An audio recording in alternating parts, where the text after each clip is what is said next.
ajatuksena, niin varmaan ajatus nuorena, että pitäisi tosiaan asiat selvittää, hoitaa itsekseen ja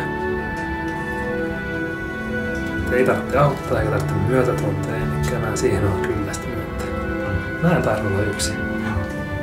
Muista se ikuisesti se hetki, kun se nostettiin äiti syville ja isi sai katkaista napaa nuora ekaa kerran sitten ja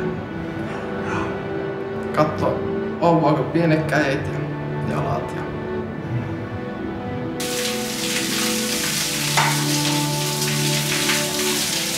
Yksi semmoinen homma, minkä mä oon huomannut tuolta rakkaudesta, niin mitä naiset tykkää, ainakin mulla, hierominen.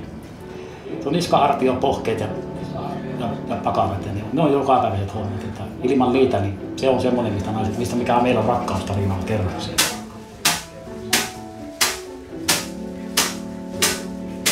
Se voi pikkusen suojella, ei se näköjään niin paljon. Niin on joo. Ei ne tulee halimaan.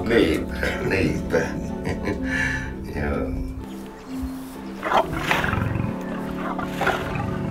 No niin, Juuso. Olit pieni poika silloin, kun yhdessä saunottiin tuolla. Olit oikein pieni. Silloin lähit kesken pesun sieltä poissa. Niin. Oikein. Taas kalja. Ota vielä.